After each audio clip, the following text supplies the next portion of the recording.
Bien, bienvenidos a Gestores Perú.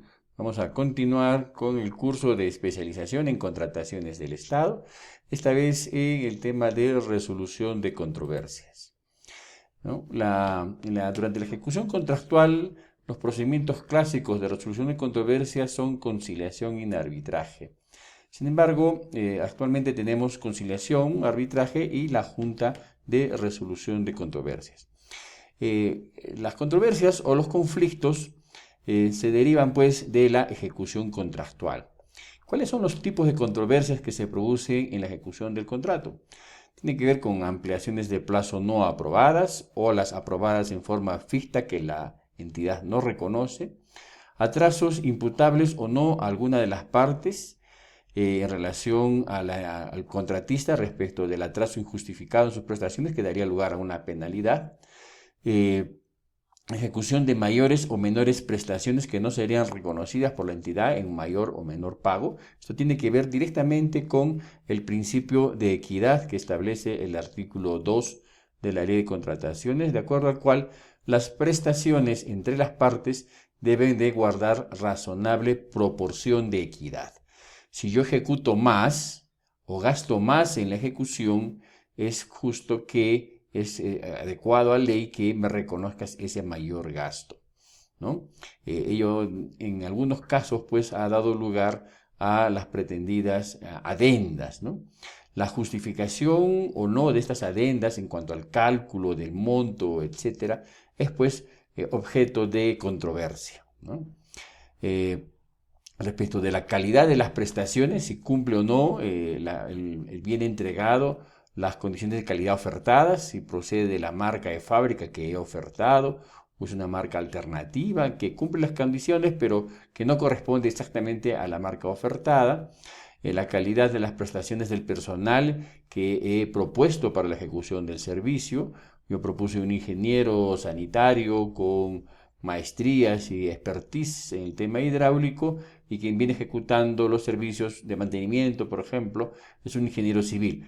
Hay una controversia, hay un incumplimiento de la oferta, ¿no? Que la entidad puede válidamente cuestionar en cuanto que no se está cumpliendo como debe ser. Incumplimiento en los pagos parciales, penalidades, pago de intereses, falta de pago o demora, en general son las controversias que surgen durante la ejecución de un contrato.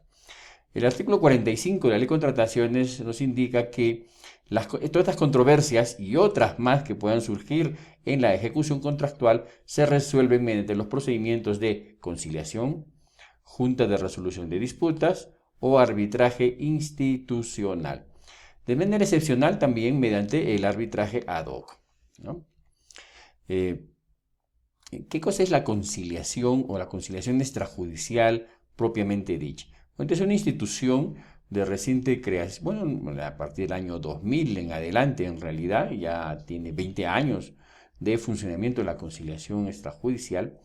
Es un método de resolución alternativo de conflictos. ¿Alternativo a quién? Alternativo al Poder Judicial, ¿no? Es por eso un MARC, un medio alternativo de resolución de conflictos. La conciliación tiene por característica que existe un conciliador que es un facilitador, no es quien decide, facilita el diálogo entre las partes, es un trato directo asistido por el conciliador. Entonces, en este procedimiento, el conciliador asiste a las partes para que ellas mismas den solución a sus controversias. Por ello mismo se denomina este procedimiento uno de autocomposición. Las partes llegan a un acuerdo, ¿no? Las materias conciliables son todas las que tienen que ver con la ejecución del contrato. Mediante la resolución directoral 069-2016 de justicia se han especificado cuáles son las materias posibles de conciliar, ¿no? Resolución de contrato, ampliación de plazo contractual, recepción y conformidad, valorizaciones o metrados, liquidación de contrato, obligaciones posteriores al pago, pagos y resarcimiento de daños y perjuicios o vicios ocultos. Hay que tener presente esta resolución y estas materias porque son las únicas que formalmente deben ir expresadas en la solicitud de conciliación. Bien sea yo contratista o bien sea yo entidad, tengo que adecuar mi pretensión a estas pretensiones validadas por el Ministerio de Justicia. Para conciliar o no conciliar, la normativa de contrataciones ha establecido que la entidad debe hacer una evaluación costo-beneficio en propiciar la conciliación si es que su prognosis, su pronóstico de continuar el conflicto es que lo va a perder. El no conciliar, el pasar a un arbitraje, debe estar precedido por una resolución del titular de la entidad. Es decir, hay una responsabilidad específica del titular. ¿Qué quiere decir esto? Quiere decir que si la entidad debe, pues entonces debe pagar, ¿no? Si adeuda una suma de dinero porque el contratista ejecutó la prestación en completo y obtuvo la conformidad, pues debe pagar, ¿no? Es lo mínimo que se le exige en la ejecución de un contrato, que el contrato se cumpla. La conciliación puede suspenderse, una vez instalada la audiencia, puede suspenderse hasta por 30 días hábiles en caso requiera una resolución autoritativa. ¿En qué casos requiere ello? Bueno, cuando hay que hacer un reconocimiento de obligación, cuando hay que desistirse de algunas pretensiones en función pues justamente de este informe de costo-beneficio. ¿Quién formula este informe de costo-beneficio? Lo formula el procurador público de la entidad. Obviamente que para ello cuenta o debe contar con la información tanto del área usuaria como del órgano encargado de las contrataciones a fin de hacer esta prognosis, ¿no? De si conviene a la entidad conciliar o debe continuar a un arbitraje.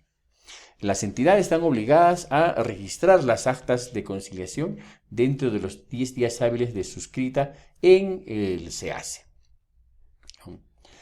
La conciliación se puede pactar como un mecanismo previo al inicio del arbitraje, pero es opcional. Uno puede, si gusta, irse de frente al arbitraje. Se debe plantear dentro del plazo de caducidad. ¿Cuál es el plazo de caducidad? El plazo de caducidad está establecido en cada una de las situaciones dentro de la ley de contrataciones, pero generalmente es de 30 días útiles de denegada la ampliación de plazo, de otorgada la ampliación de plazo por un plazo menor del que se solicitó, de denegado el pago de la valorización mensual, por ejemplo, en caso de ejecución de prestaciones de obra, etcétera, ¿no? Dentro de los 30 días útiles. ¿A dónde se acude? Ante un centro de conciliación acreditado por el Ministerio de Justicia. No cualquier conciliador, sino un centro de conciliación acreditado por el Ministerio de Justicia. Para no conciliar, el titular de la entidad evalúa la decisión en función al costo-beneficio, en función a la expectativa de éxito de seguir en el arbitraje y de los riesgos en el normal desarrollo de la ejecución contractual.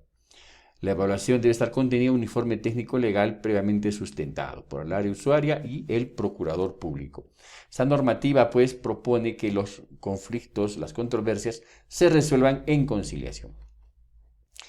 Existe responsabilidad funcional de impulsar el arbitraje, no obstante que era más conveniente conciliar. Es decir, si continúa el arbitraje y la entidad pierde el arbitraje con el consiguiente mayor gasto en reconocimiento de los gastos del arbitraje, en principio, que es un promedio del 10% del valor del monto de la controversia, imagínense, una controversia por 3 millones, es una cantidad considerable que podía haberse evitado a la entidad si arribaba a una conciliación, ¿no? Entonces, ¿cuándo se va a evidenciar que la evaluación fue incorrecta? Pues cuando en el arbitraje va a perder la entidad, ¿no? ¿Y por qué va a perder la entidad? Es posible que pierda porque la entidad es la que incumple el contrato, ¿no? Vamos al arbitraje.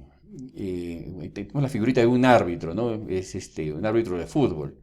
Bueno, este arbitraje no es como el arbitraje de fútbol. En principio es un arbitraje de derecho, ¿no? Es un arbitraje que se formula en relación a la fundamentación de la normativa aplicable, ¿no? Debidamente motivado, ¿no? Las partes acuerdan que un tercero, y ya no es como la conciliación que es autocomposición, esta es una heterocomposición. Un tercero va a resolver el conflicto, va a emitir un laudo, va a decidir quién tiene la razón o si ninguno tiene la razón o si los dos tienen la razón cada uno respecto de cierto aspecto. Hay que tenerlo presente. También hay que tener presente que dentro del arbitraje es posible también arribar a una conciliación asistida por el árbitro u homologada por el árbitro, la cual se traduce en el propio laudo arbitral, ¿no? El arbitraje puede ser institucional o ad hoc. Es institucional cuando es solicitado ante una institución arbitral. Por ejemplo, el Centro de Arbitraje de la Cámara de Comercio de Cusco, de Arequipa, de Lima, es decir, de la provincia, o el Centro de Arbitraje Institucional del Centro de Arbitraje Privado reconocido por OCE que funcione en la localidad, dependiendo de la cláusula arbitral que haya establecido el lugar del arbitraje, ¿no? Porque yo puedo suscribir un contrato en la ciudad del Cusco y someter mi controversia a los arbitrajes con sede en Lima. Lo normal, por evitar costos adicionales, es que sea en la sede de la provincia, del departamento, del domicilio principal de la institución contratante. El arbitraje es siempre nacional y de derecho, porque hay arbitrajes internacionales, hay arbitrajes de conciencia. Esos no son los que aplican en la ley de contrataciones. Aplica el arbitraje nacional y de derecho. Se tiene que formular igualmente la solicitud arbitral dentro del plazo de caducidad. ¿Ante quién? Ante el centro de arbitraje.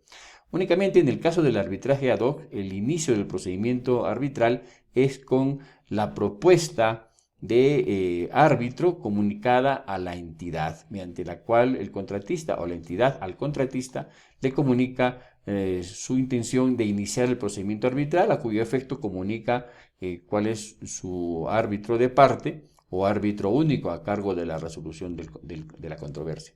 En los arbitrajes institucionales, el arbitraje inicia con la solicitud de inicio de proceso arbitral presentada al centro de arbitraje. Hay que tenerlo presente a efectos del cómputo de plazos.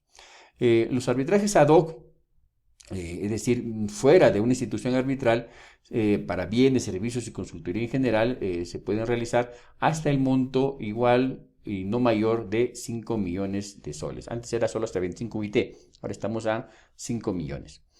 El arbitraje institucional se lleva a cabo ante una institución arbitral. La institución arbitral debe estar claramente estipulada, designada en el contrato. ¿Qué pasa si en el contrato no se ha designado una institución arbitral o se ha hecho una mención genérica, ¿no? Dice, por ejemplo, el arbitraje será resuelto por arbitraje institucional, pero no se identifica la institución arbitral, o la que se identificó ya no existe porque cerró funciones, ¿no? En esos casos podrá ser de libre elección ante cualquier institución arbitral. Por defecto, generalmente la institución arbitral, en caso de controversia de si corresponde o no corresponde, le toca al centro de arbitraje de la Cámara de Comercio del lugar donde se ejecuta la prestación o donde tiene el domicilio principal la entidad, ¿no? El postor en su oferta debe de seleccionar, escoger cuál es el orden de prelación de las instituciones arbitrales que están publicadas en la proforma de contrato en las bases, ¿no? Y de acuerdo a ello, elegir el orden de prelación de la institución arbitral que en una eventual controversia resolverá la controversia. ¿Cómo concluye un arbitraje? El arbitraje concluye mediante un laudo arbitral. El laudo es un título que apareja ejecución. ¿Qué significa eso? Que tiene valor de sentencia. Se cumple conforme se cumple una sentencia.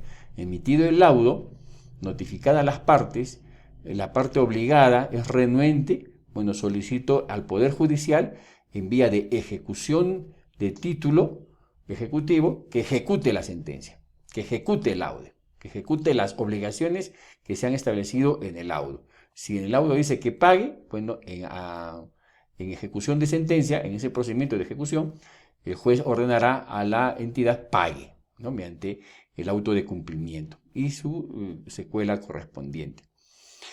Por ello es obligatorio para las partes de su notificación. La notificación es personal y a través del SEACE. El laudo, como tal, original, debe ser remitido al OCE. Contra el laudo no se puede interponer ni una clase de apelación. Únicamente el recurso de anulación ante la Corte Superior del lugar donde fue expedido el laudo, ¿no? El recurso de anulación solo procede respecto de la infracción normativa a las garantías del debido proceso, es decir, a las condiciones en las cuales se ha llevado a cabo el arbitraje, ¿no? La otra fórmula o el otro mecanismo para resolución de controversias es pues la Junta de Resolución de Disputas, que puede no solo aparecer al final, sino acompañar la ejecución del contrato. Esto se produce para obras. Es aplicable a contratos mayores a 20 millones de soles, pero opcionalmente a aquellos también que superen los 5 millones de soles. ¿Cuáles son las actividades de la Junta de Resolución de Disputas? Bueno, emitir decisiones vinculantes, primero sobre la resolución de controversias, pero también para absolver consultas técnicas, ¿no? Esto es particularmente importante respecto de modificaciones al contrato de obra, modificación de especificaciones en el contrato de obra porque los planos no lo precisaron, hay una deficiencia en el contrato, la justificación del contratista de ejecutar prestaciones adicionales, por ejemplo, generalmente es sometida a una resolución de la Junta de Resolución de Disputas en cuanto a la validez de la información técnica que se dispone, tanto respecto de justificar si corresponde o no el adicional, como respecto de la adecuación de la acción correspondiente, ¿no? Por ejemplo, en el caso de la ejecución de la obra de la vía de evitamiento, respecto del adicional de obra solicitado por el puente que se estaba construyendo a la altura de la UNSAC, una vez ejecutadas las obras de los puntos donde cuales va a descansar el puente, se observó un desplazamiento rotatorio y vertical de las bases del puente. Esto evidenciaba que el sustrato, el suelo, la capacidad de soporte del suelo no era la adecuada y efectivamente se identificó que más allá de 15 metros de profundidad existía lodo, una serie de sustancias orgánicas del terciario, del cuaternario, por supuesto, ¿no? Entonces, ¿se justificaba el adicional? Sí, pues se justificaba el adicional. ¿Pero cuál adicional? Y ahí viene la controversia. El procedimiento que utilizó la empresa Odebrecht con un movimiento de una serie de maquinarias, etcétera, es eficaz, porque consistía en la introducción de pilotes de concreto que incrementaran la capacidad de soporte del suelo. Pero la pregunta es, y eso costó 90 millones, ¿no? La obra en total inicialmente tenía un costo de 240 millones, pero solo esa mejora, solo esa solución técnica, la contratista afirma que le costó 90 millones. Es un costo desproporcionado en relación al tamaño total de la obra, como se puede advertir. Y lo que se discute técnicamente es si correspondía a esa clase de solución o había otra solución más económica, ¿no? Estamos de acuerdo que requiere una solución, pero ¿a qué costo? ¿Cuál es la más eficiente en términos de costo-beneficio, ¿no? Evidentemente podía haber existido otra clase de soluciones menos gravosas para la entidad, ¿no? Y es ahí donde radica la controversia en la pertinencia del gasto efectuado, ¿no? Esta clase de situaciones, por tanto, entonces son pues ahora susceptibles de que no solo sea la entidad o la supervisión del contrato la que tome la decisión, sino una junta de resolución de disputas a nivel de absolver consultas. Es un aporte muy importante. No es una creación de la legislación nacional, se está recogiendo la institución del Dispute Board, que es una institución angloamericana de acompañamiento de la ejecución de contratos a efecto de que un tercero ajeno pueda dar una opinión imparcial respecto de las soluciones técnicas a problemas que se presentan por causa sobreviniente o por deficiencias del expediente técnico. Muy bien, con ello hemos concluido esta etapa sobre la resolución de controversias en la contratación pública. Muchas gracias.